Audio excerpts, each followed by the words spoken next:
I never expected the reading of Frank's will to be the day my own daughter would betray me. The family residence and all associated assets in Helena will go to my daughter, Sophia Reynolds Blackwell. Sophia clutched her husband Nathan's hand as they exchanged smiles, not even trying to hide their satisfaction. I maintained my composure, as I always had during our 42 years of marriage. Frank had been a practical man.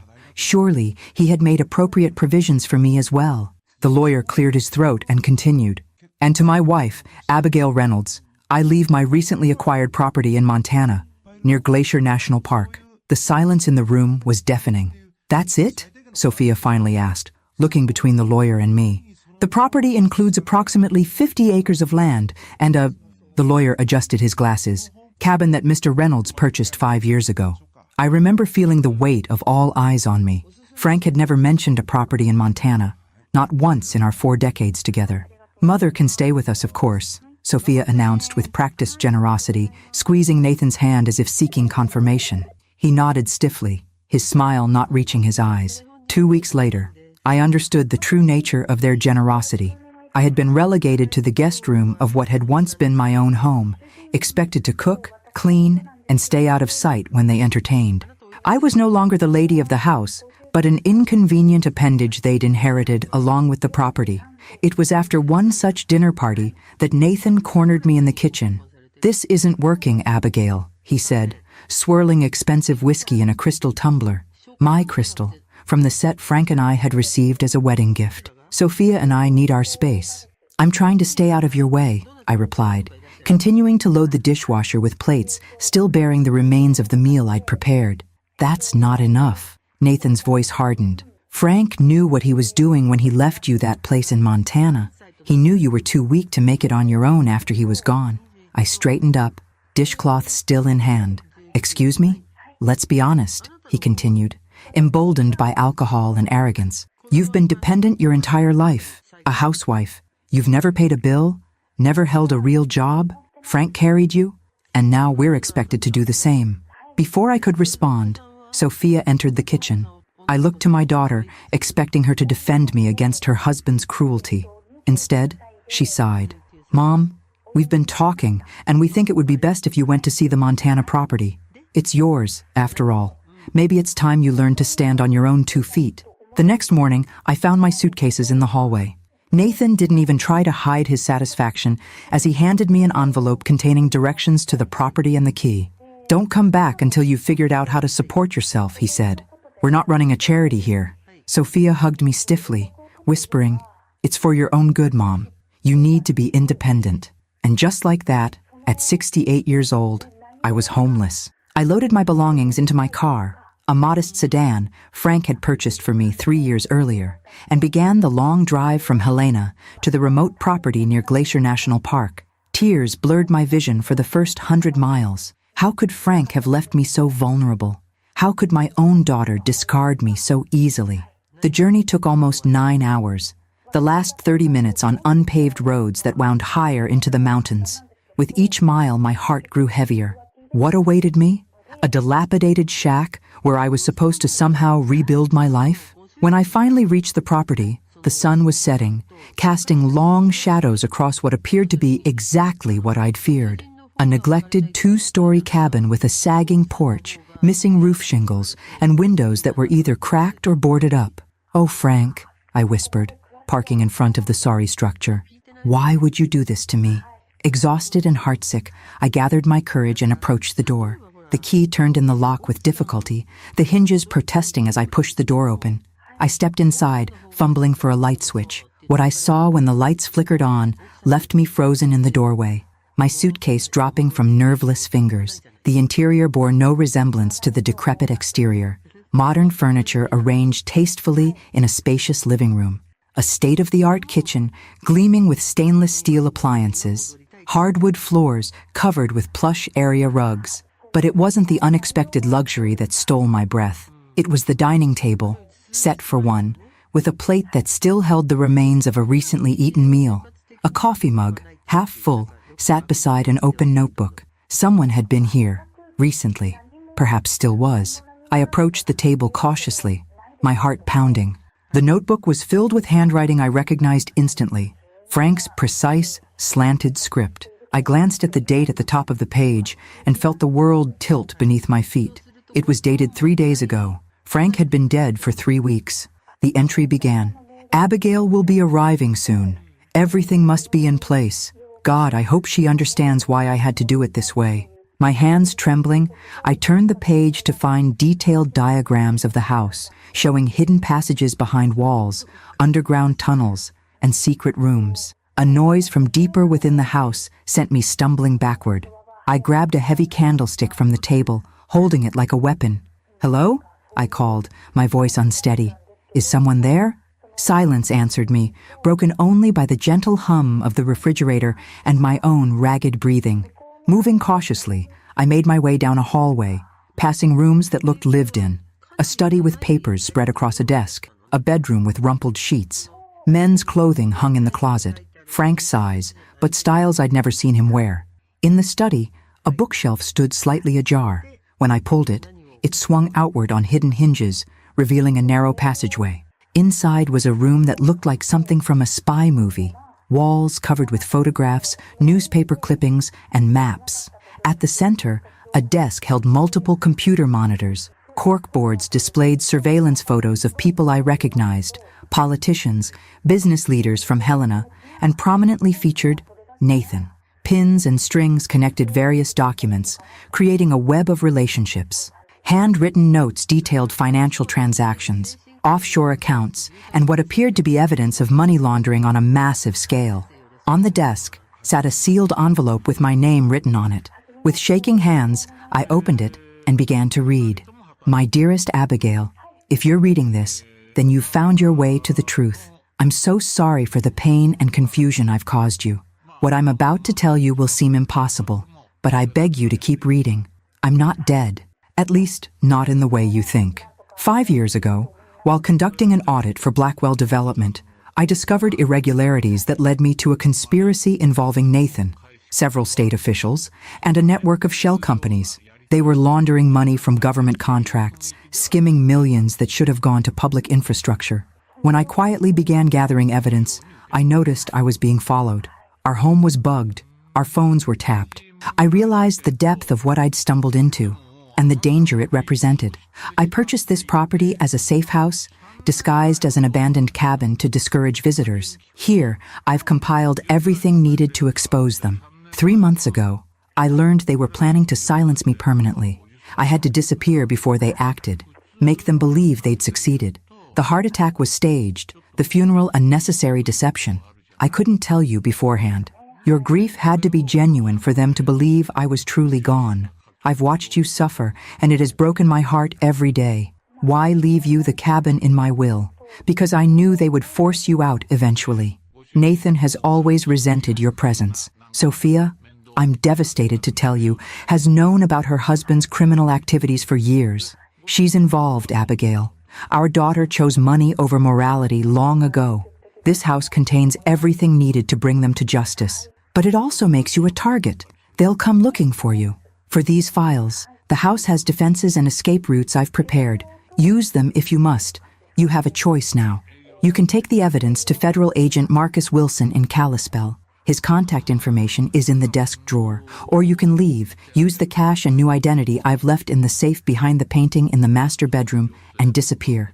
Either way, don't trust Sophia. Don't return to Helena. It's not safe. I hope to reveal myself to you soon, once I've ensured it's safe for us both. Until then, know that everything I've done for us. I've always known how strong you really are, Abigail. Much stronger than anyone, even you, has ever realized.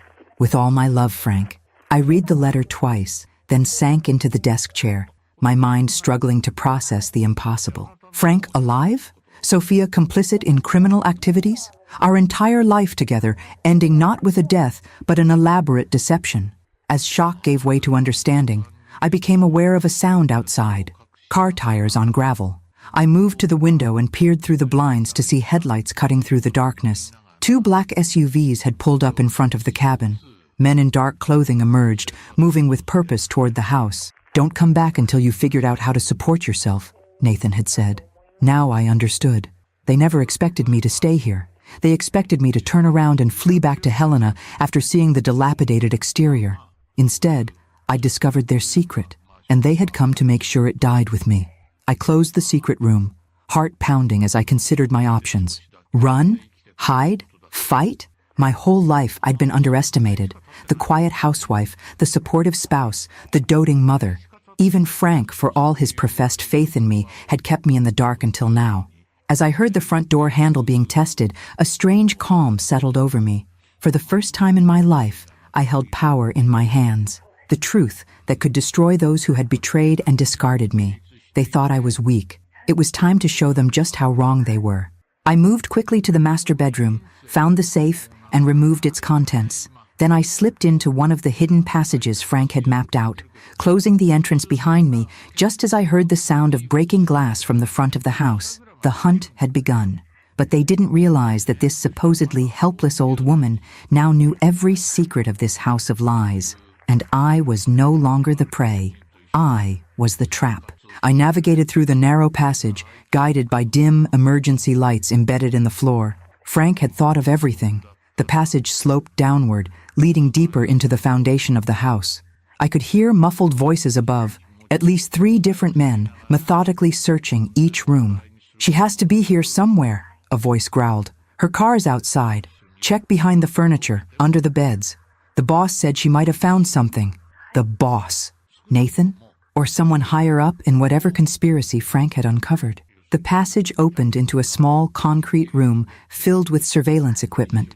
Multiple screens displayed different areas of the house, catching my pursuers in their search. The men wore dark clothing and moved with military precision, some carrying weapons that certainly weren't legal for civilian use. On the main console, a red button labeled "Emergency" beckoned. Next to it, a handwritten note in Frank's writing, "Only in absolute crisis. 30 seconds to exit through tunnel." I didn't know what it would trigger, but I kept it in mind as I assessed my situation. The contents of the safe were now secured in a small backpack I'd found hanging on a hook. Cash, passports with my photo but different names, a loaded handgun. Frank knew I'd gone shooting with him occasionally over the years, though I'd never owned a weapon, and several thumb drives labeled "Evidence." A map on the wall showed the entire tunnel system. One route led to an exit half a mile away, emerging in a stand of trees near a small creek. Another connected to what appeared to be an old mining tunnel, extending for several miles with multiple exit points. I had no delusions about outrunning these men in the woods, especially in the dark. My best chance was to hide until they gave up the search, or... The thought struck me suddenly. These men were here to find evidence and eliminate witnesses. But what if they succeeded in only one of those objectives? Frank's meticulous planning gave me an idea. If they believed they'd destroyed everything, perhaps they'd report mission accomplished without confirming my demise. On the surveillance screen, I watched as one man discovered the entrance to the secret room. "I found something," he called to the others. They converged, pawing through the evidence Frank had compiled. "This is everything," one said, pulling out a phone. "Call it in." I couldn't hear the other side of the conversation, but the man's expression darkened. "Understood." No traces. They began gathering the documents and hard drives. "What about the old lady?" another asked. "She's here somewhere. Find her, then burn it all down." My blood ran cold. They intended to destroy the house, with me in it if necessary. I glanced at the emergency button again, making my decision. Whatever Frank had rigged, it might be my only chance. But first, I needed a distraction. Among the equipment was a small panel labeled House Controls. I toggled several switches and watched with satisfaction as the house plunged into darkness, followed by the shriek of an alarm system activating. The men on the screen jerked in surprise, shouting to each other as emergency lights cast eerie shadows through the house. I pressed the emergency button. A recorded message in Frank's voice spoke calmly through a speaker. "Emergency protocol activated. Controlled demolition in 30 seconds. Proceed to safety immediately." My heart raced as I grabbed the backpack and hurried toward the tunnel marked as the primary escape route. Behind me, I could hear mechanical sounds, locks engaging, metal shutters descending. I was 20 yards down the escape tunnel when the first explosion rocked the foundation. It wasn't large, more controlled than destructive, but I heard concrete collapsing somewhere behind me. Frank had designed it to seal the hidden rooms and passageways while leaving the house structure mostly intact. The men would be trapped in the main house, separated from both me and the evidence they'd been gathering.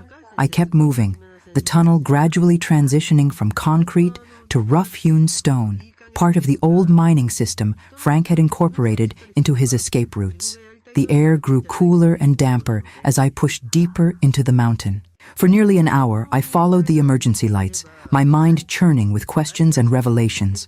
My entire life had been upended in a single day. My husband wasn't dead. My daughter was a criminal, and I was a fugitive. When I finally emerged from the tunnel exit, I found myself on a wooded slope overlooking the property. In the distance, I could see flashing lights, police or fire vehicles responding to the explosion. The cabin appeared intact from the outside, though I knew its secrets were now sealed away. Had the intruders escaped? Were they searching the woods for me now? I couldn't risk finding out. According to the map, there was a small hunter's cabin another 2 miles north that Frank had marked as Secure Location B. I oriented myself using the stars and began walking. The Montana night enveloped me in its vastness, a blanket of stars overhead, the silhouettes of mountains against the horizon, the rustle of wildlife in the underbrush. In other circumstances, I might have found it beautiful. As I walked, I thought about Nathan's sneering face as he'd thrown me out. "You're too weak to make it on your own," he'd said. Perhaps he'd believed it. Perhaps I'd believed it too, after decades of comfortable dependence. But with each step through the wilderness, something long dormant awakened inside me. Determination, resilience, anger. By the time I reached the hunter's cabin, my feet were blistered, my muscles ached, and my lungs burned from the elevation. But I had made it, on my own. Inside, I found basic provisions, canned food, bottled water, a first aid kit, and a satellite phone with a single programmed number. With trembling fingers, I dialed. It rang 3 times before a man answered. "Security protocol," the voice demanded. I recalled the phrase from Frank's letter. "Blue heron at midnight." A pause. Then, "Abigail, is that you?" My heart stopped. "Frank?" I whispered. "Thank God," my not-dead husband breathed. "Are you safe? Did you make it out?" Tears streamed down my face, from relief, from anger, from the sheer absurdity of it all. "I'm alive," I said. "No thanks to our daughter and her husband. I'm so sorry, Abby, for everything. Where are you?" "I can't tell you yet. Not over this line. But soon." "They came for me, Frank. Men with guns." I was afraid of that. His voice tightened. "Did you activate the emergency protocol?" "Yes. They're either trapped or they've called for backup. Either way, you can't stay there long. In the bedroom, under the mattress, there's a satellite tracking device. Activate it, and I'll have someone come for you within 6 hours." I should have been overwhelmed. I should have broken down. Instead, I felt a strange clarity. "No," I said firmly. "No? Abby, you're in danger." "I'm going to Kalispell," I interrupted. "To that federal agent you mentioned.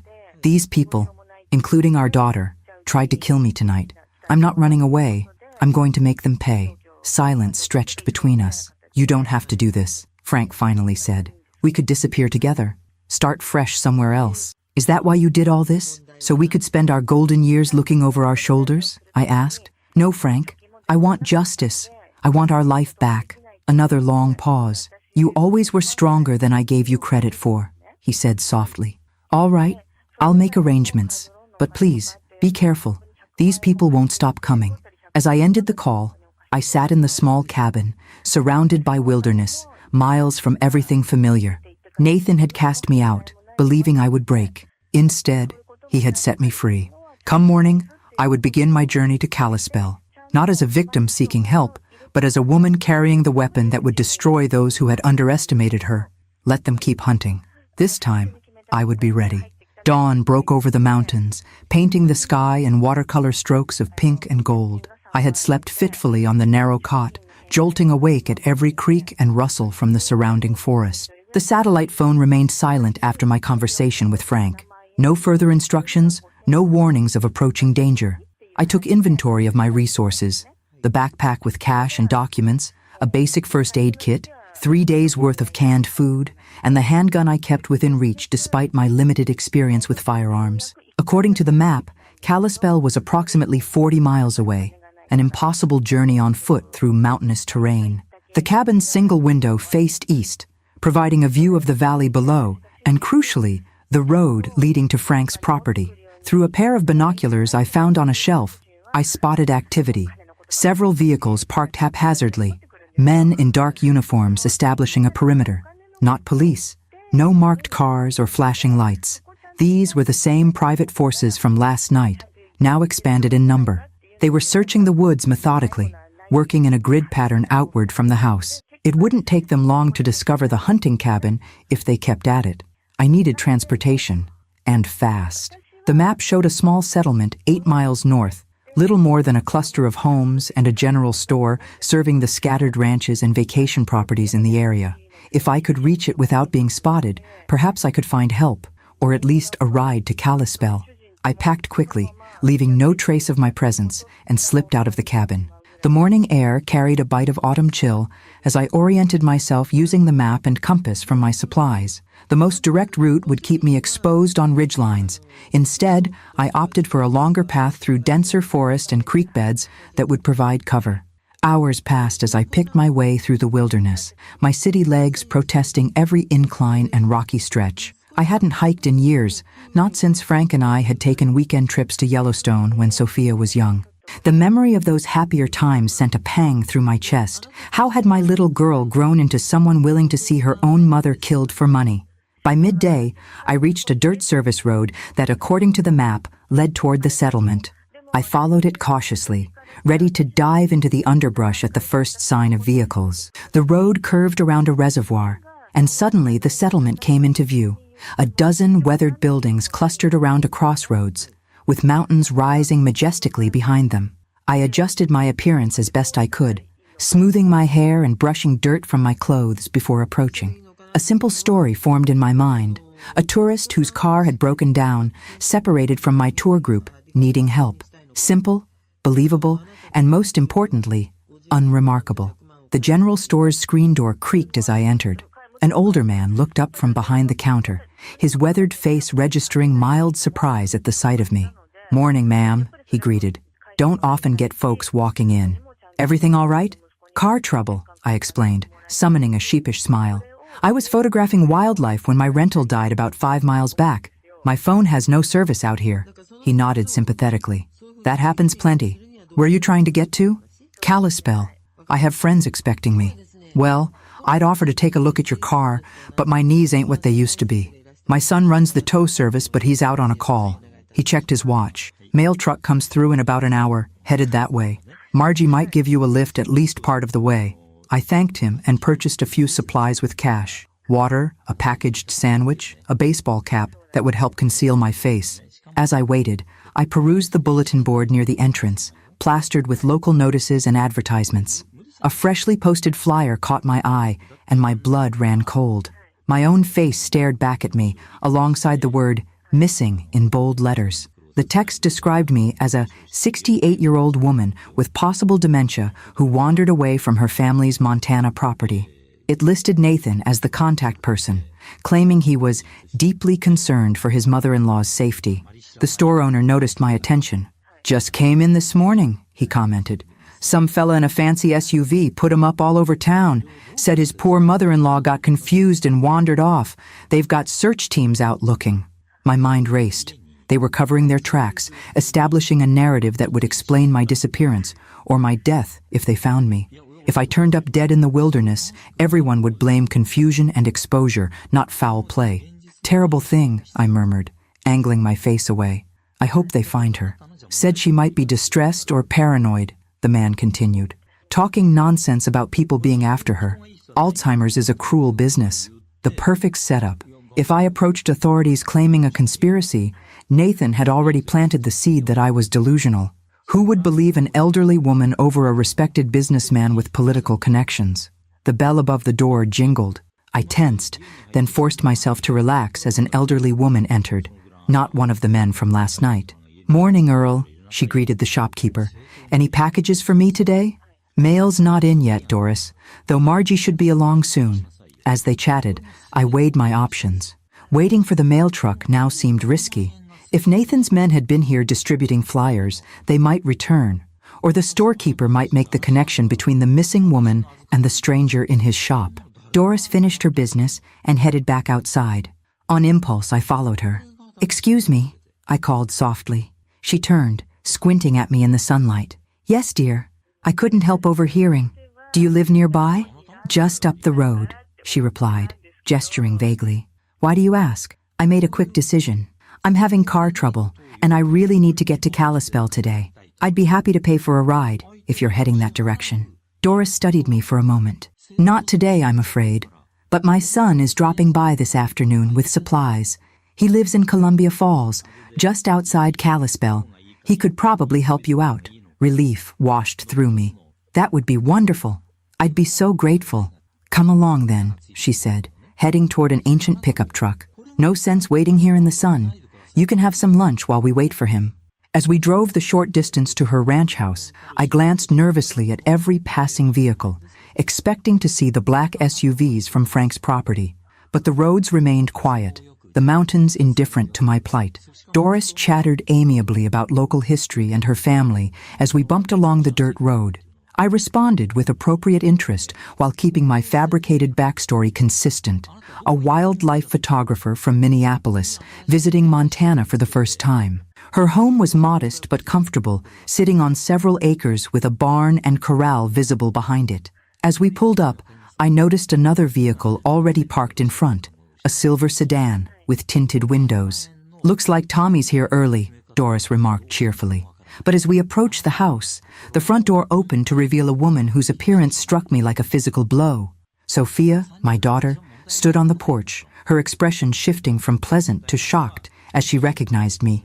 For one frozen moment, we stared at each other, the daughter who had betrayed me and the mother she believed she had sent to her death. Then her hand moved to her purse, and I knew with cold certainty what she was reaching for.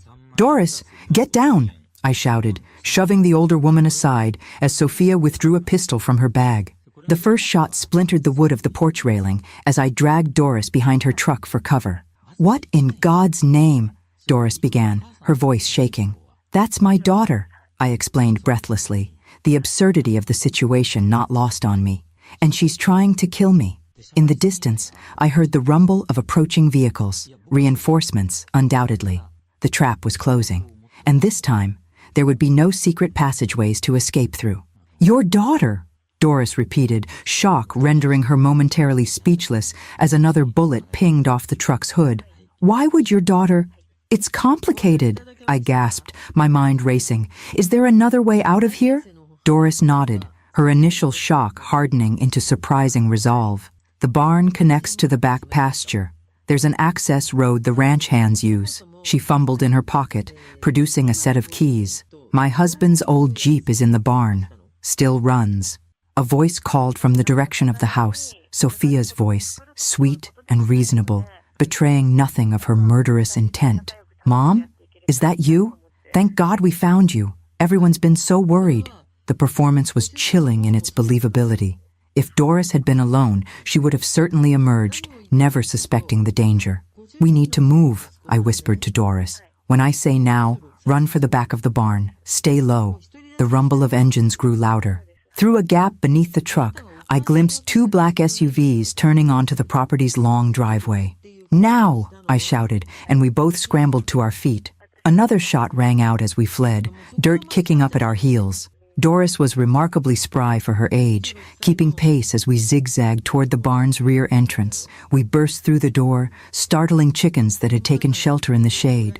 The barn was mercifully spacious, offering multiple hiding spots among stacked hay bales and equipment. "There," Doris pointed to a tarp-covered vehicle in the corner. "That's Harold's Jeep. Keys should work, but it hasn't been started in months." I ripped away the tarp to reveal a vintage Jeep Wrangler, dusty but intact. While Doris barred the barn door with a beam of wood, I slid behind the wheel, inserted the key, and said a silent prayer. The engine coughed, sputtered, then roared to life. "Thank you, Harold," Doris murmured, crossing herself before climbing into the passenger seat. "You should stay," I told her. "Tell them I forced you. They have no reason to hurt you." She fixed me with a steely glare. "Young lady, I may not understand what's happening, but I know wrong when I see it. Nobody shoots at people on my property. Besides, she added, reaching under the seat to withdraw a weathered shotgun. I know these back roads better than anyone. Before I could respond, shouts erupted from the front of the barn. The doors rattled as someone tried to force them open against the barricade. I threw the Jeep into gear and aimed for the rear doors, which hung slightly ajar. We burst through them in a shower of splinters, fishtailing onto a dirt track that led away from the house, toward the tree line that marked the property boundary. In the rearview mirror, I glimpsed figures pouring out of the barn, Sophia among them, her face contorted with fury. The black SUVs were redirecting, attempting to cut us off. Left at the creek bed, Doris instructed, bracing herself as we bounced over the uneven terrain. These logging roads connect all through these mountains. They'll never catch us if we stay off the main roads. I followed her directions, grateful for local knowledge, as we plunged into a labyrinth of unmarked dirt tracks that wound through dense forest. The Jeep handled the rough terrain admirably, though every bone in my body protested the jarring ride. Now, Doris said once we'd put several miles between us and her ranch, I think it's time you told me why your daughter is trying to kill her own mother. As we navigated the backwoods of Montana, I gave Doris the condensed version, Frank's discovery of corruption, his faked death, Nathan and Sophia's involvement, and the evidence that could bring down their entire operation. So, your husband isn't actually dead? She asked, her weathered face registering continued disbelief. Apparently not, though I've only heard his voice on the phone. She shook her head. And I thought the telenovelas I watch were far-fetched. Despite everything, I laughed, a sharp, surprised sound that felt foreign in my throat. Trust me, I'm still struggling to accept it myself. Where are we headed? Doris asked as the forest began to thin, giving glimpses of a valley beyond. Kalispell. There's a federal agent there who Frank said would help. A man named Marcus Wilson. Doris nodded thoughtfully. I know a back way that'll get us close to town without using the main highway. They'll have people watching those roads for sure. As we emerged from the forest onto a ridge overlooking a vast valley, Doris directed me to pull over beneath the cover of several large pine trees. From this vantage point, we could see for miles, including a plume of smoke rising in the distance, back in the direction of Doris's ranch. They're burning it, Doris said quietly, her voice thick with emotion. My home. Guilt crashed over me. I'm so sorry. I never meant to bring this to your doorstep. She squared her shoulders, though her eyes remained fixed on the distant smoke. Been meaning to move closer to my grandkids anyway. Too many stairs in that old place. She turned to me, her expression hardening. But now I'm invested in seeing these bastards pay. We continued our journey through increasingly rough terrain, the old Jeep groaning in protest as we forded shallow streams and climbed steep embankments. According to Doris, these routes were used primarily by local hunters and the occasional logger, invisible to anyone not intimately familiar with the region. By late afternoon, we began to see signs of civilization again. Scattered houses, then small clusters of buildings as we approached the outskirts of Columbia Falls, just east of Kalispell. We should ditch the Jeep, I suggested. They'll be looking for it by now. Doris agreed, directing me to a small diner with an attached motel on the edge of town. My nephew manages this place. He's discreet and can give us a room to clean up and make some calls. The diner was nearly empty when we entered, just a few truckers nursing coffee at the counter.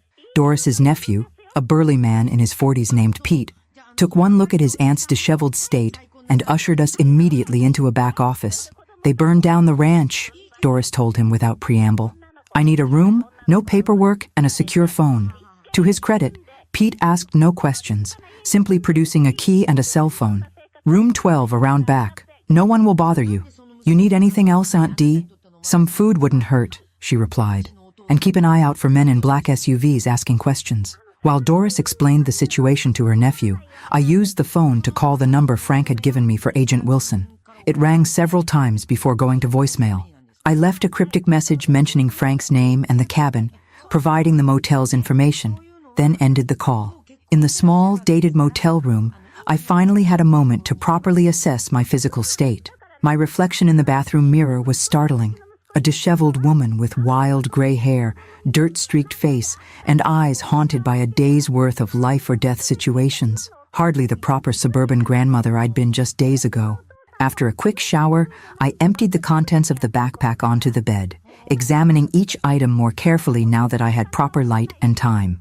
Among the documents and cash was a small leather notebook I hadn't noticed before, filled with Frank's handwriting, names, dates, account numbers, and most importantly, details of meetings between Nathan, Sophia, and various government officials, all meticulously documented with photographs taped to the pages. The evidence was damning and comprehensive.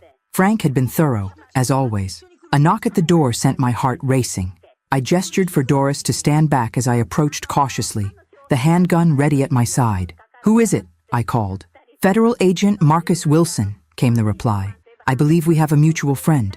I cracked the door cautiously, the chain still engaged. A man in his early 50s stood outside, athletic build, close-cropped gray hair, and the unmistakable posture of law enforcement. He held up a badge. "Mrs. Reynolds, I'm Agent Wilson. Frank contacted me." "Frank called you?" I asked, not yet releasing the chain. "No, ma'am, but I received an alert when you activated the emergency protocol at the cabin. I've been working with your husband for months." I studied his face, searching for any sign of deception. "Prove you know Frank."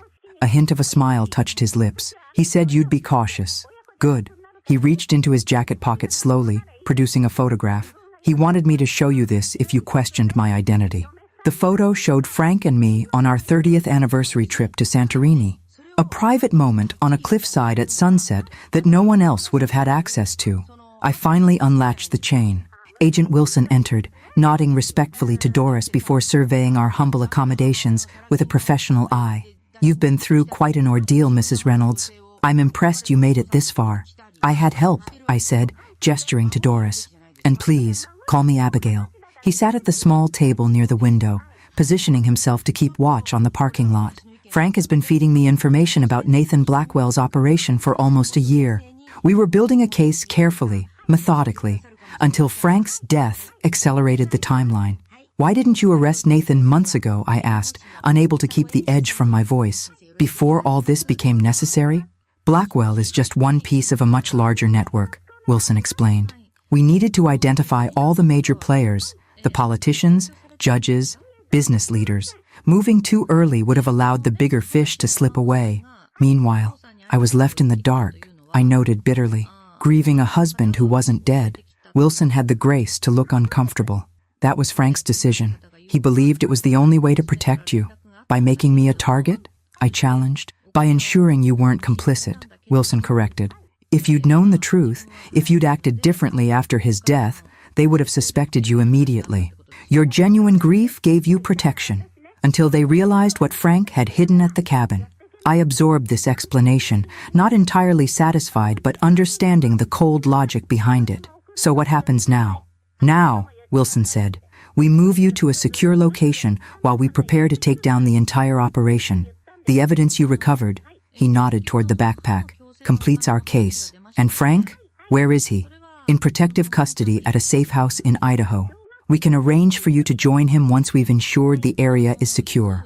A wave of emotion, relief, anger, longing washed over me at the confirmation that Frank was truly alive and waiting for me. But something else nagged at my conscience. "What about Sophia?" I asked quietly. "My own daughter tried to kill me today."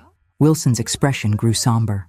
"Based on the evidence Frank provided, Sophia Blackwell is deeply involved in her husband's criminal activities. She'll face the same charges as the others: money laundering, conspiracy, attempted murder."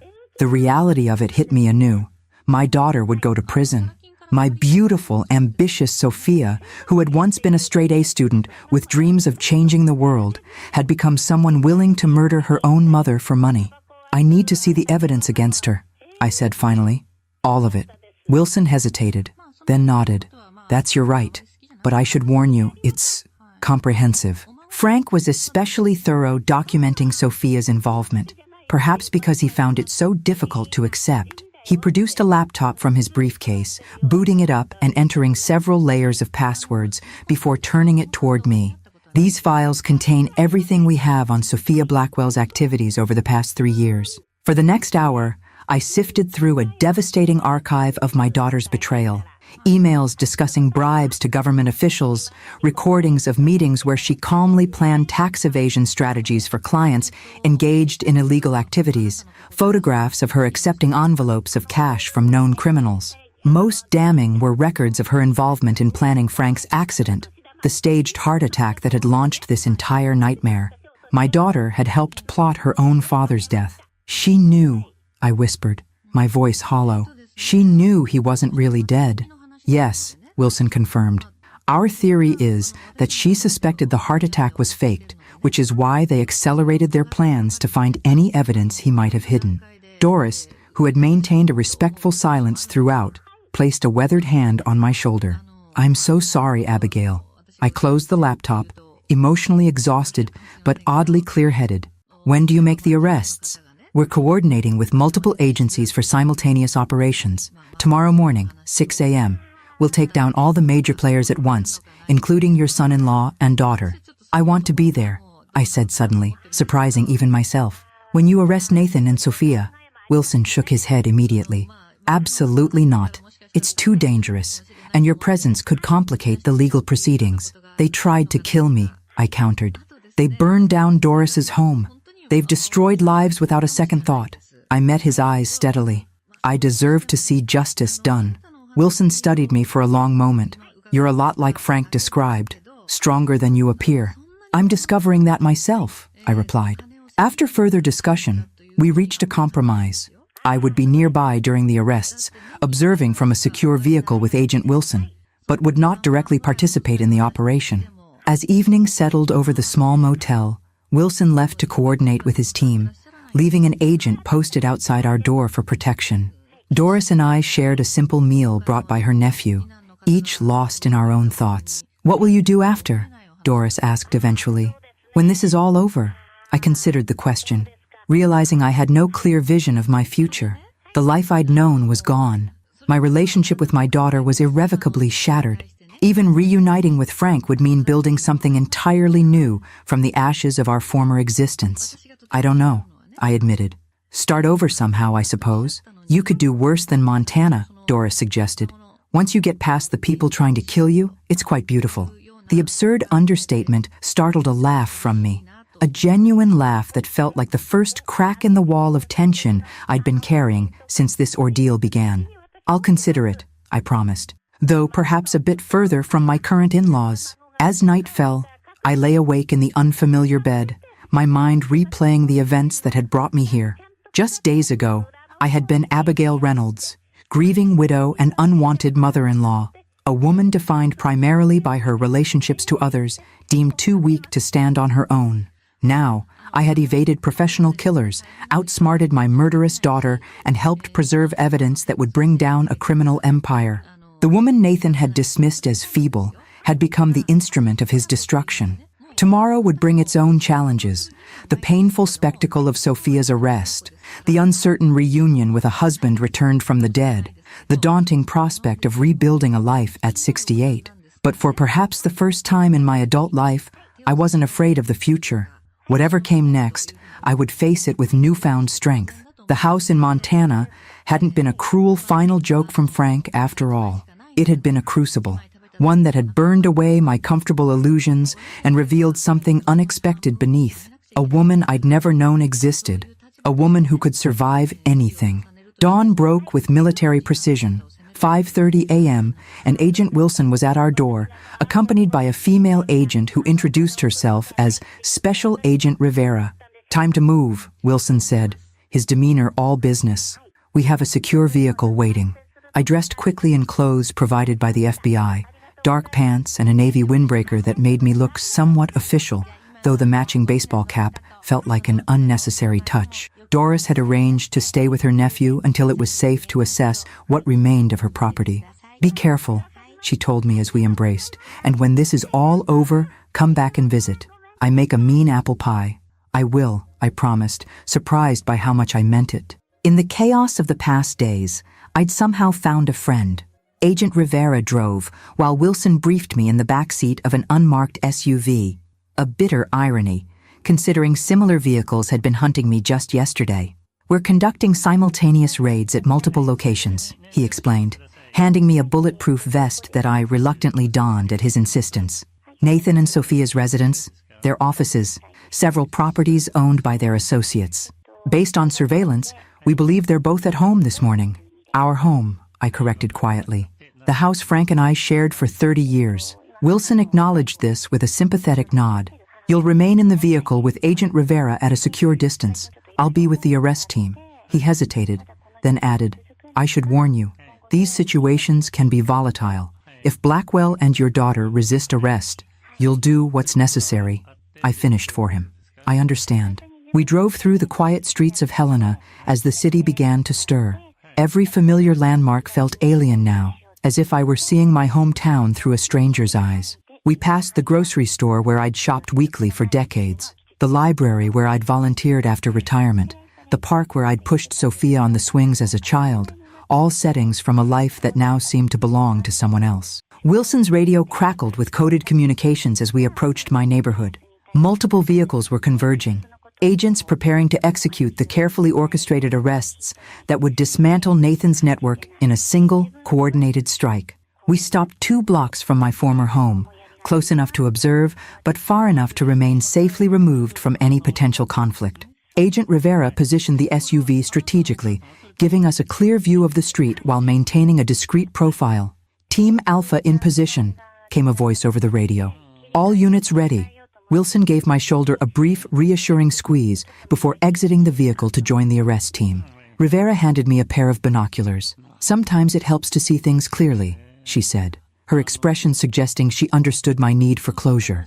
Through the binoculars, I watched as FBI vehicles silently surrounded my home, agents taking position at all potential exits. The house looked exactly as I remembered. The carefully tended garden I'd planted, the porch swing Frank had built, the stained glass side panels I'd installed beside the front door as an anniversary project. It was surreal to see it transformed into a crime scene. The radio crackled again. Execute, execute, execute. What followed happened with breathtaking speed. Agents rushed the property from all sides. The front door splintered under the force of a battering ram. Shouts of FBI, search warrant, echoed across the once quiet street. Through the binoculars, I caught glimpses of movement inside. The blurry figures of agents securing each room, the startled faces of household staff being directed outside. Then, Nathan appeared in the doorway, barefoot and wearing a bathrobe, his hands secured behind his back as agents escorted him to a waiting vehicle. Even at this distance, the shock and indignation on his face were unmistakable. The powerful man who had thrown me out of my own home now looked small and ordinary in the morning light. I waited, breath held, for Sophia to appear. Minutes passed. The radio buzzed with status updates from various teams. Bedroom clear, kitchen clear, basement secure. Then urgently, we have a runner! East side, through the garden! I adjusted the binoculars just in time to see a figure in dark clothing, scaling the back fence. Sophia, moving with desperate speed through the neighbor's yard. Suspect heading toward Franklin Street, an agent called. Rivera immediately started our engine. Hold on, she warned as we pulled away from the curb, circling the block to intercept. We rounded the corner just as Sophia emerged from between 2 houses, her panicked flight bringing her directly into our path. Rivera stopped the vehicle, blocking the street. For one frozen moment, my daughter stood illuminated in our headlights, her eyes wild with fear and fury. She looked nothing like the polished businesswoman who had built her career on charm and connections, her hair disheveled, her expression feral, a woman cornered and dangerous. Then she saw me in the passenger seat. Recognition dawned, followed by disbelief, then a hatred so pure it transformed her face into something unrecognizable. In that moment, I truly understood. The daughter I had raised was gone, replaced by a stranger willing to sacrifice her own parents for wealth and power. Sophia turned to flee in another direction, but agents were closing in from all sides. With nowhere left to run, she made a final, desperate choice, reaching into her jacket. "Gun!" an agent shouted. Time seemed to stretch and distort. I saw agents drawing their weapons, shouting commands. I saw Sophia's hand emerging with something dark and metallic. I heard Rivera beside me, calling for me to get down. In the chaotic seconds that followed, I closed my eyes, unwilling to witness what might happen next. The crack of a gunshot tore through the morning air. When I looked again, Sophia was on the ground, agents surrounding her. But she was moving, alive. The shot had been a warning, fired into the air. The object in her hand clattered to the pavement. Not a gun, but a phone, perhaps intended to look like a weapon in the heat of the moment. As they handcuffed her, Sophia's gaze found mine again through the windshield. No hatred now, just a hollow emptiness that somehow hurt worse than her anger. They guided her into a waiting vehicle, her head bowed, the fight gone out of her. Rivera touched my arm gently. "Are you all right?" I wasn't, not remotely, but I nodded anyway. "It's done," she said simply. Wilson returned to our vehicle minutes later, his expression grave but satisfied. "Blackwell's already demanding his lawyer. Your daughter hasn't said a word."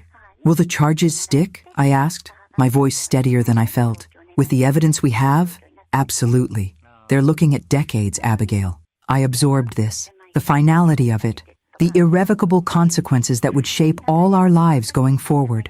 My son-in-law would go to prison, my daughter would go to prison, and I would somehow have to rebuild a life from the wreckage. "What about Frank?" I asked. "When can I see him?" Wilson checked his watch. "We have a plane waiting at the private airfield. If you're ready, we can leave now.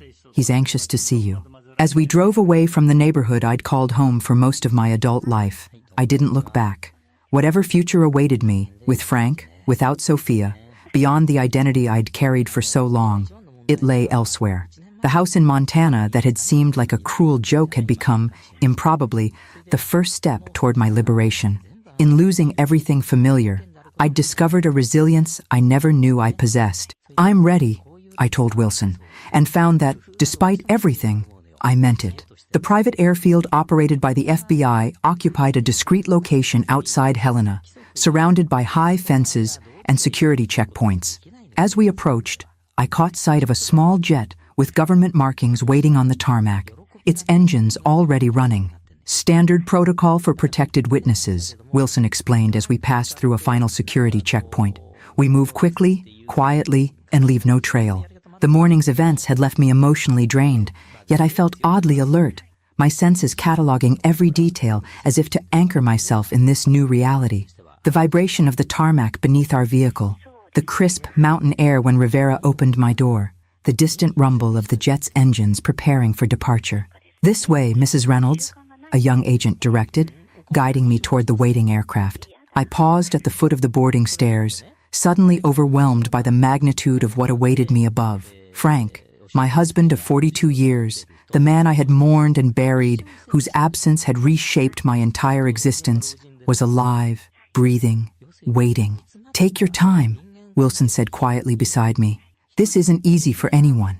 I squared my shoulders and ascended the stairs with deliberate steps. At the top, I hesitated just a moment before stepping inside. The jet's interior was utilitarian but comfortable, with leather seats arranged in small groupings rather than rows. And there, rising from a seat near the back, was Frank. He looked thinner than I remembered, his face more lined, his hair grayer. He wore clothes I didn't recognize, casual attire that seemed at odds with the meticulous dresser I had known.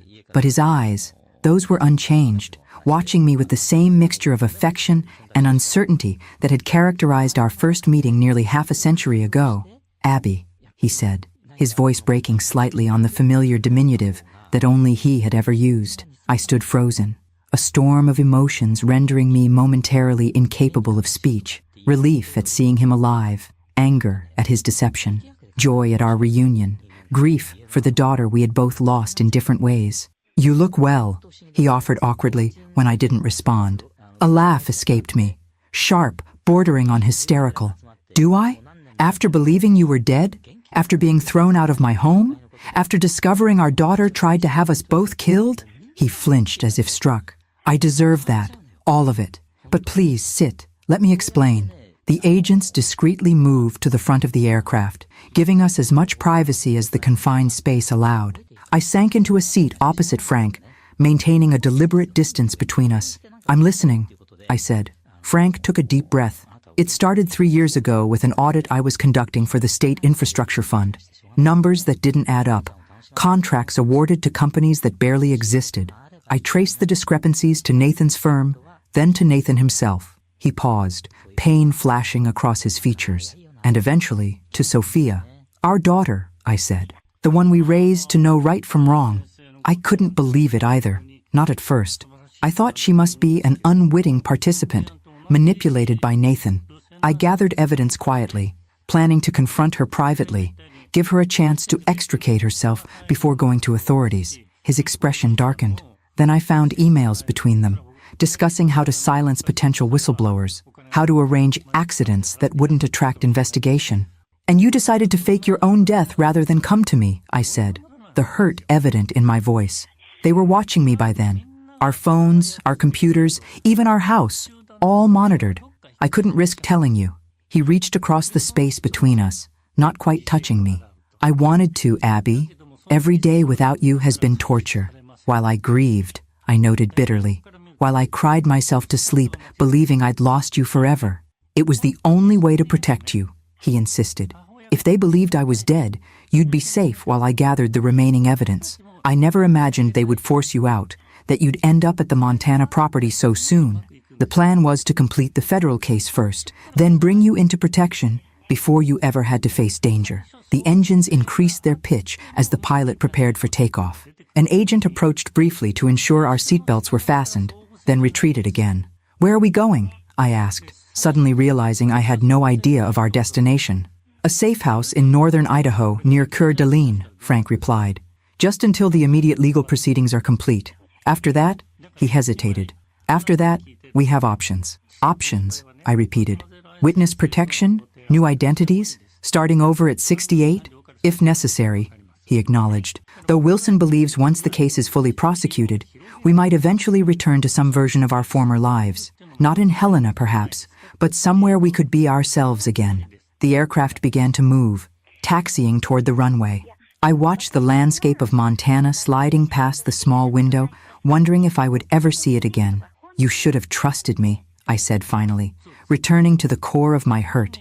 "After 42 years of marriage, you should have found a way to tell me the truth." Frank's eyes shimmered with unshed tears. "You're right.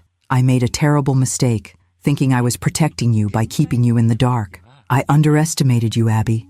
I won't make that mistake again." The plane accelerated down the runway, pressing us back into our seats as it lifted into the clear morning sky. Below, Helena grew smaller, the familiar landmarks of my life diminishing to miniature versions of themselves before disappearing altogether beneath a bank of clouds. "I saw her arrested," I said after a long silence. "Our daughter." She looked at me with such hatred. Frank closed his eyes briefly, absorbing this fresh pain. "I've spent months trying to understand how she became this person, where we went wrong. Maybe we didn't," I suggested. "Maybe she made her own choices, just as we made ours. Does that make it easier?" "No," I admitted. "Nothing about this is easy." As the plane leveled off, a strange calm settled over me. Not peace, exactly, but a kind of exhausted acceptance. The worst had happened. My life had been destroyed and remade in the span of a few days. Yet here I was, still breathing, still moving forward. "Tell me about the cabin," I said, changing subjects abruptly. "Why Montana? Why that specific property?" A small smile touched Frank's lips. "Remember our honeymoon?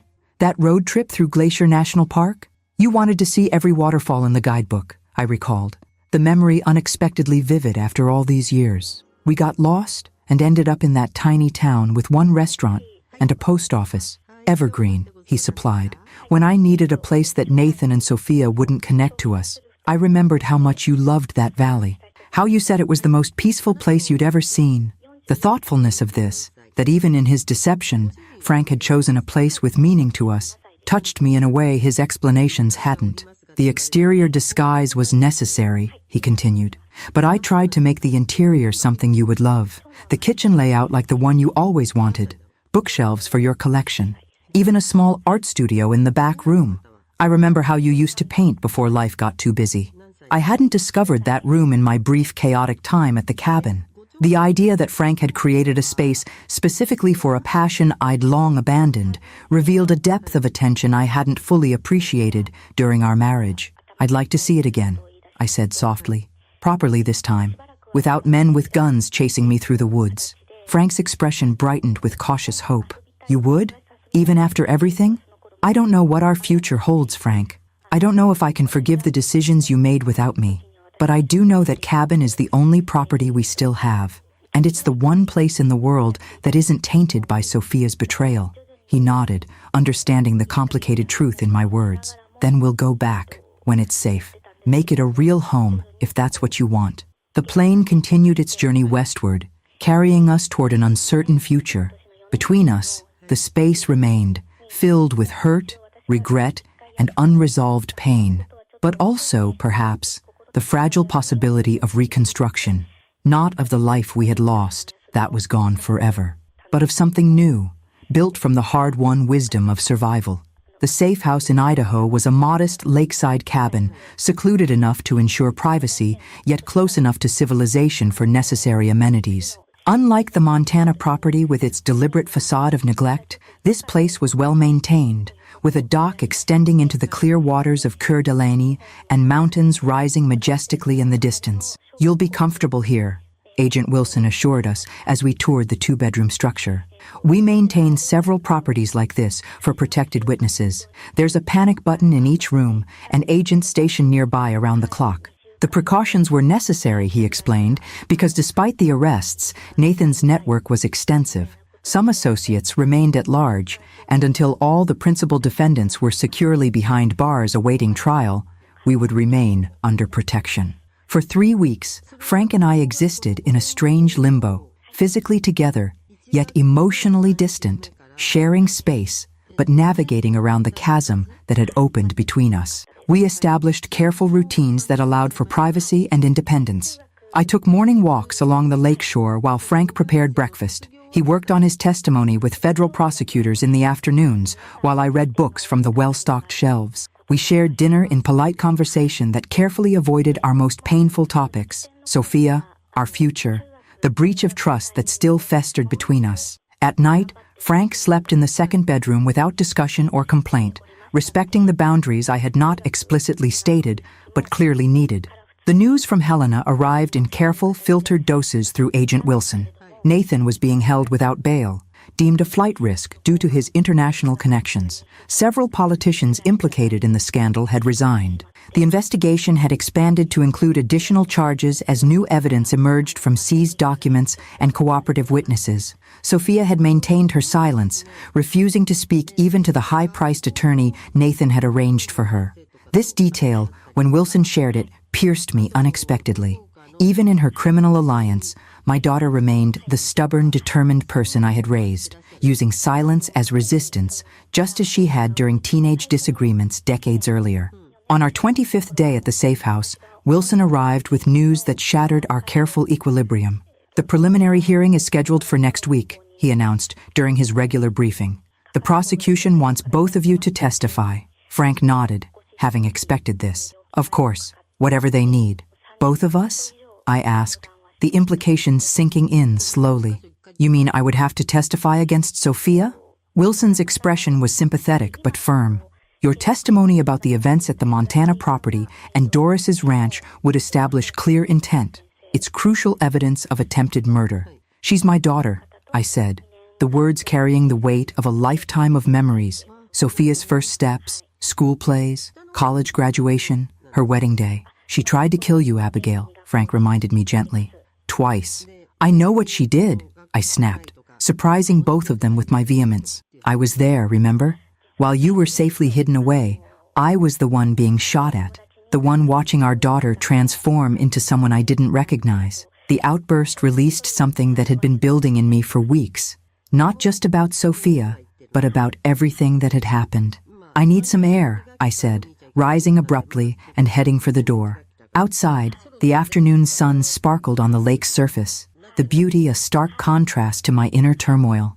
I walked to the end of the dock and sat, letting my feet dangle above the clear water. Frank approached cautiously minutes later, giving me ample opportunity to send him away. When I didn't, he settled beside me, maintaining a respectful distance.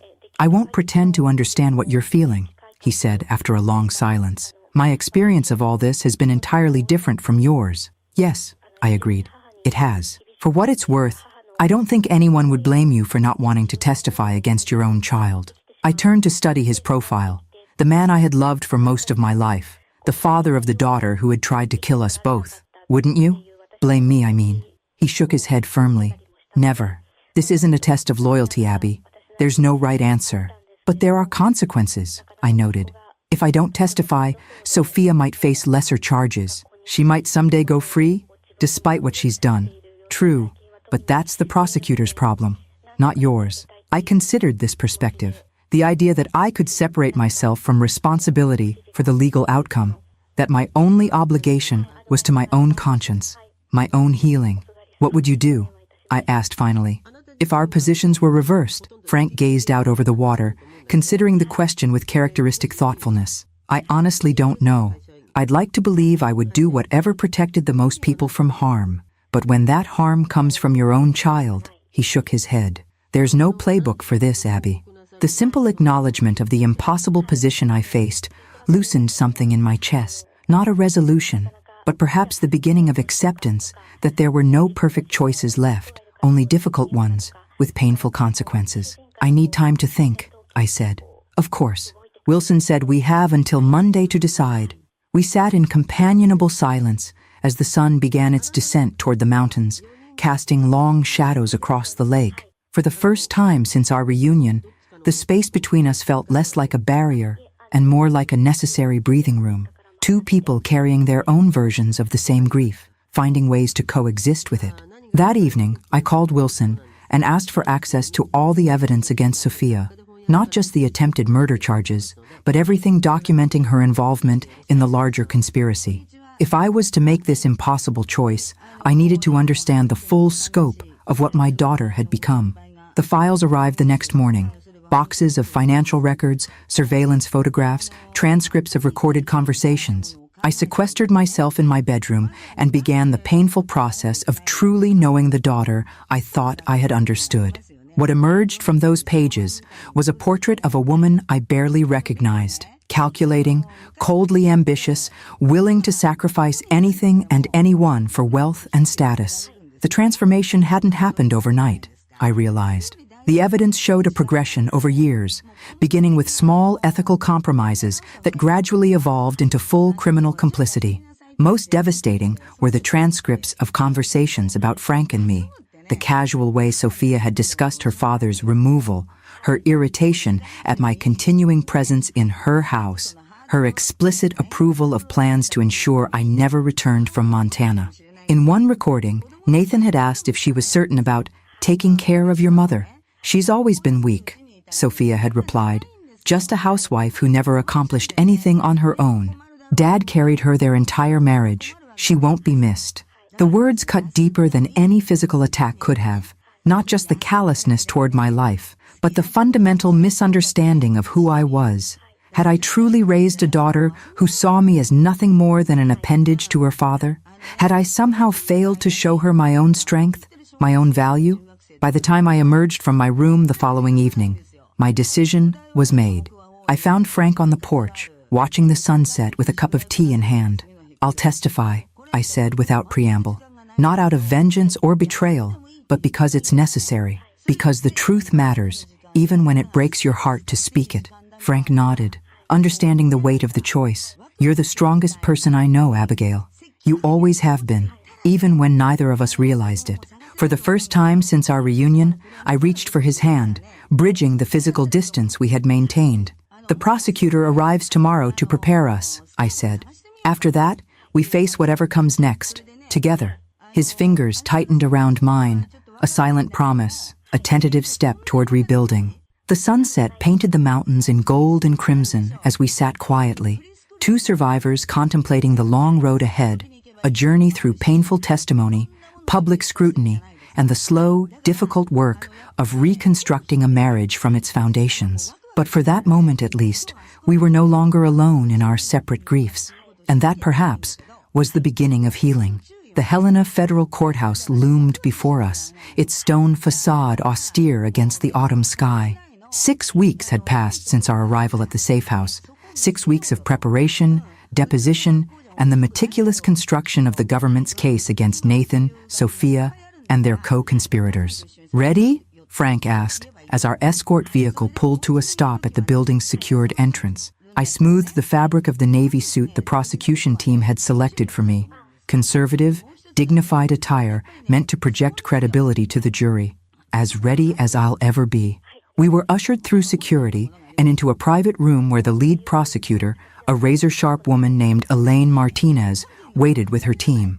"Mrs. Reynolds," she greeted me, "we're scheduled to call you after the lunch recess. Mr. Reynolds will testify tomorrow morning. Remember what we practiced. Stick to the facts, maintain eye contact with me or the jury, and don't let defense counsel provoke emotional responses." "And Sophia?" I asked. "Will she be present during my testimony?" "Yes, all defendants are entitled to face their accusers." Martinez's expression softened slightly. "I understand how difficult this is. If you need a moment at any point, just say so." The morning passed in a blur of preliminary court proceedings, motions from defense attorneys, arguments about admissible evidence, the judge's measured responses to each point of contention. Frank and I sat in a witness room, separated from the main courtroom, receiving periodic updates from a junior prosecutor assigned to keep us informed. "The jury seems engaged," she reported, "especially during Agent Wilson's testimony about the Montana property and the evidence recovered there." At precisely 1:15 p.m., a court officer appeared to escort me into the courtroom. I rose on legs that felt suddenly unsteady, my heart accelerating despite weeks of preparation for this moment. "You'll be magnificent," Frank whispered as I passed, his hand briefly touching mine. The courtroom fell silent as I entered, all eyes following my progress to the witness stand.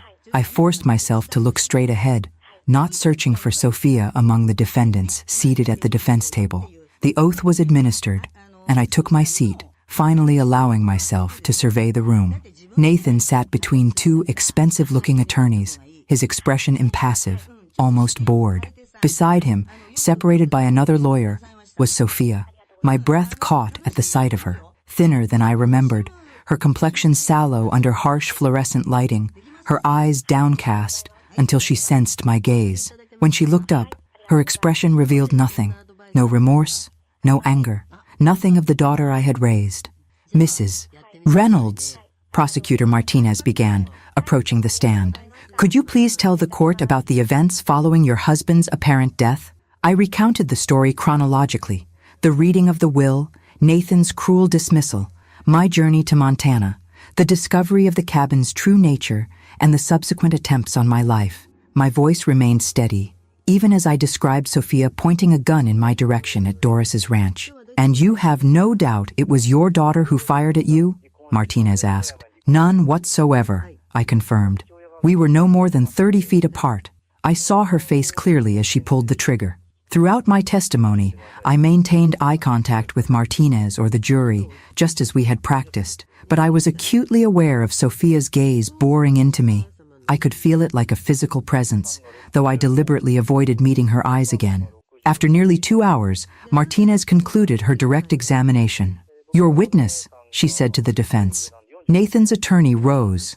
A silver-haired man whose custom suit and manicured appearance spoke of fees that likely exceeded most people's annual income.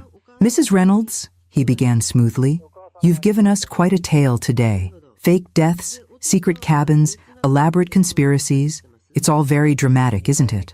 "I didn't find it dramatic at the time," I replied evenly. "Terrifying would be a more accurate description." A few jurors nodded, and the attorney adjusted his approach. "You testified that your husband kept you completely in the dark about his suspicions, his evidence gathering, even his faked death. Is that correct?" "Yes. Wouldn't you agree that demonstrates a fundamental lack of trust in you?" Martinez objected, but the judge allowed the question. "My husband believed he was protecting me," I answered. "Or perhaps," the attorney suggested, "he knew you wouldn't be a credible ally. After all, you were, by your own admission, financially dependent on him. You had no career, no income of your own, correct?" "I was a homemaker by mutual agreement," I clarified. "I raised our daughter and supported my husband's career. And now that daughter sits accused of trying to kill you, a claim that conveniently emerged after you were, as you characterized it, thrown out of what you believed should have been your home." He raised an eyebrow. "Might this testimony be colored by resentment, Mrs. Reynolds? A desire for revenge against the daughter who had what you wanted?" "Objection!" Martinez called sharply. "Badgering the witness."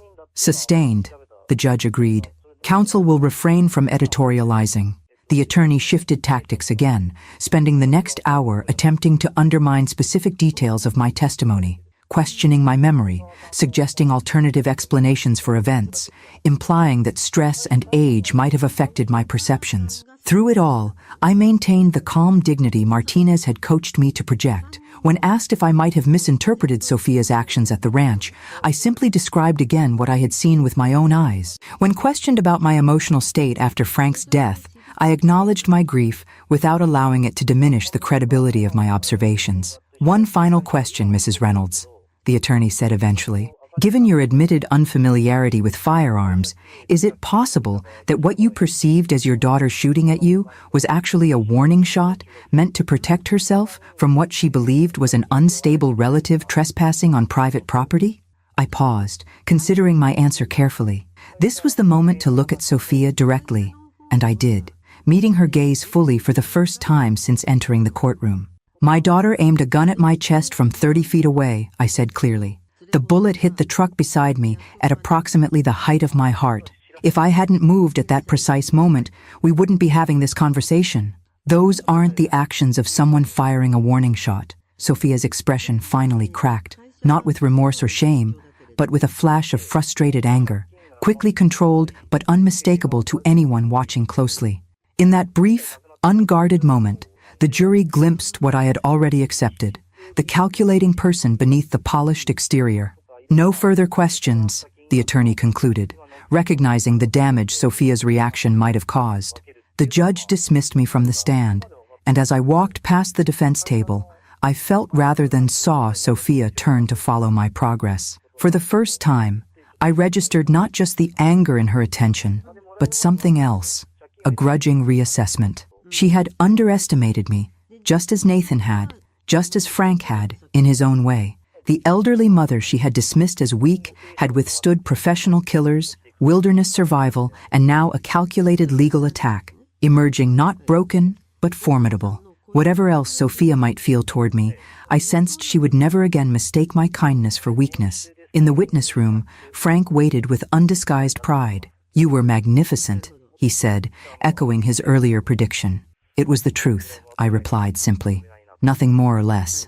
That evening, back at the secure hotel where we were staying during the trial, Frank and I shared a quiet dinner in our suite. The day's testimony had drained me, leaving a bone-deep exhaustion that even a hot shower couldn't dispel. "The prosecutor says you made a powerful impression on the jury," Frank told me as we ate, "especially when you looked directly at Sophia during that last question." I set down my fork, the food suddenly tasteless. I didn't do it for dramatic effect. I needed to see her, to know if anything of my daughter remained in the person sitting at that table. "And?" Frank asked gently. "She's gone," I said, the finality of it settling over me like a physical weight. "The child we raised, the person we thought we knew, that Sophia doesn't exist anymore, if she ever truly did." Frank reached across the table, taking my hand in his. "We did our best, Abby. Whatever choices she made afterward were hers alone." For the first time since this ordeal began, I allowed myself to cry, not the desperate tears of fear or shock I had shed in Montana, but the deeper grief of true loss. Frank moved to the chair beside me, his arm around my shoulders as the sobs shook my frame. "I testified against my own child," I managed between ragged breaths. "What kind of mother does that make me?" "A mother who values truth," he answered softly. "A mother who couldn't save her daughter from her own choices, but who might save countless others from the consequences of those choices." We sat together as my tears gradually subsided, the shared grief creating a different kind of intimacy than we had known before. Not the comfortable partnership of our previous life, but something forged in fire, tempered by shared trauma and survival. "Tomorrow is your turn," I said finally, straightening up and wiping my eyes. "Are you prepared?" Frank nodded solemnly. "As much as anyone can be to testify against their child." He hesitated, then added, "I'd like you to be in the courtroom, if you feel up to it. Having you there would matter to me." It was the first time since our reunion that he had explicitly asked for my support, not assuming, not expecting, simply asking. The request, in its vulnerability, bridged something of the distance between us. "I'll be there," I promised. "Whatever comes next, we face it together." Outside our window, the lights of Helena glimmered, the city that had been our home for decades now rendered foreign by all that had transpired. Tomorrow would bring another day of painful testimony, another step in the long process of justice. Beyond that lay an uncertain future we had yet to define. But for now, this moment of connection, of shared grief and mutual support, felt like the first true healing in a wound that had seemed beyond repair. Winter settled over Montana as the trial stretched from weeks into months. Frank's testimony, followed by a parade of financial experts, former employees, and federal agents, painted a comprehensive picture of corruption that extended far beyond what I had initially understood. The conspiracy had tentacles in state infrastructure contracts, international banking, even defense procurement, a sprawling criminal enterprise disguised as legitimate business and politics. Through it all, Nathan maintained a facade of injured innocence, his attorneys arguing that he had been manipulated by unscrupulous associates, kept in the dark about the true nature of the transactions. Sophia's defense took a different approach, portraying her as a devoted wife who trusted her husband's business acumen without questioning the details. Neither strategy gained traction with the jury, who deliberated for just 3 days before returning guilty verdicts on all major counts. I sat in the courtroom as the verdicts were read, Frank's hand gripping mine tightly. When the judge announced Sophia's sentence, 27 years without possibility of parole, I felt nothing. No vindication, no relief, not even sorrow. Just a vast emptiness where maternal feeling had once resided. As the defendants were led away, Sophia turned, her eyes finding mine in the gallery. For one suspended moment, I thought I glimpsed something. Regret, perhaps, or simple recognition of what had been lost. Then her attorney touched her arm. She looked away, and the moment passed, leaving me to wonder if I had imagined it entirely. With the trial concluded, the immediate threat to our safety diminished significantly. Nathan's network had been largely dismantled, its key members imprisoned or cooperating with ongoing investigations. After consultation with federal authorities, we were released from protective custody with certain provisions, regular check-ins with Agent Wilson, security systems for any permanent residents, and the understanding that we would notify authorities before any major travel. What now? I asked Frank as we stood in the federal building after our final debriefing, abruptly facing a future neither of us had planned for. That's entirely up to us, he replied. For the first time in years, we're truly free to choose. Our options were surprisingly numerous. The federal government had frozen rather than seized our personal assets, once it became clear we were victims rather than participants in the conspiracy. The proceeds from the sale of our Helena home, which neither of us could bear to reclaim, provided substantial financial resources. We could relocate anywhere, start over in whatever fashion we wished. I'd like to see the cabin again, I said, surprising us both. The real cabin, not just the facade I glimpsed while running for my life. And so, as February blanketed the mountains in pristine snow, we returned to the property that had changed everything, the place where I had discovered both betrayal and my own unexpected strength. The cabin's exterior had been repaired, no longer presenting the deliberate appearance of neglect that had served as camouflage. Inside, with time to truly explore, I discovered the thoughtful touches Frank had mentioned, the kitchen designed to my preferences, the library stocked with my favorite authors, the art studio equipped with professional-grade supplies. You really did plan for me to join you here eventually, I observed as we toured the rooms together. It was always the end game, Frank admitted. Complete the investigation, ensure Nathan and his associates face justice, then bring you here where we could be safe together while the legal process unfolded. He sighed. Obviously, things didn't go according to plan.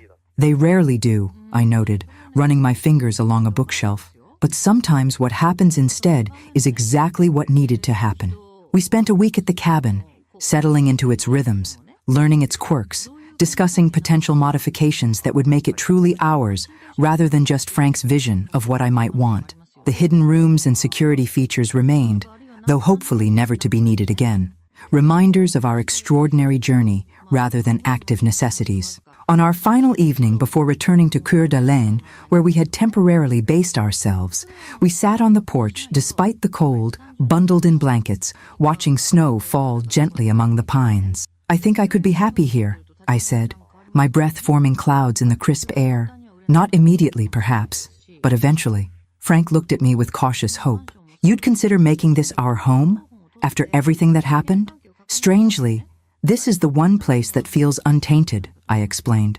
Our house in Helena is lost to us, not just physically, but emotionally.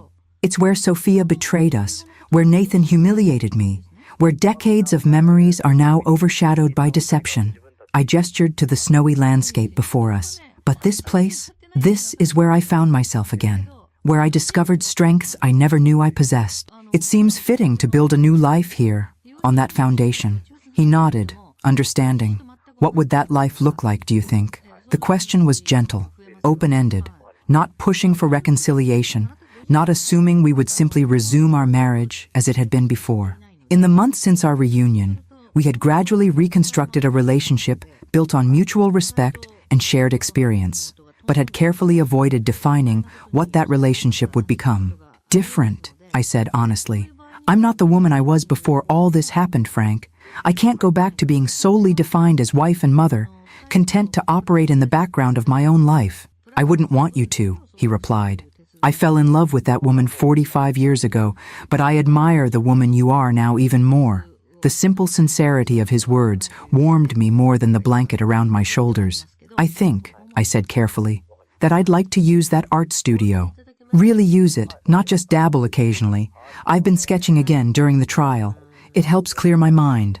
You always had talent, Frank encouraged. I remember those landscapes you did when we were first married. And I think I'd like to reach out to Doris, I continued. See how she's doing with the rebuilding of her ranch. A smile touched my lips. Maybe even learn to bake that apple pie she mentioned. A painter and a baker, Frank mused. What else? I considered the question seriously. I want to feel useful again, but on my own terms. Perhaps volunteering with literacy programs at the library in the nearest town, or mentoring women starting over after difficult circumstances. I shrugged. I have experience with that now. You'd be wonderful at it, he said, and I could hear the pride in his voice. Not condescension, not patronizing approval, but genuine appreciation of who I had become.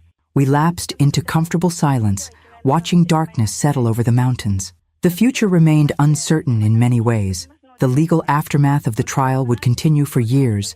The emotional scars of Sophia's betrayal would never fully heal, and the journey of rebuilding trust between Frank and me had only begun.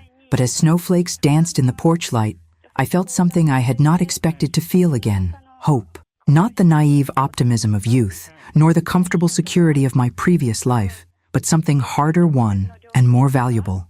The quiet confidence of a woman who had faced the worst and survived, who had discovered her own resilience when it mattered most. I think, I said finally, reaching for Frank's hand beneath our blankets, that this is exactly where we're meant to be, at the beginning of something new.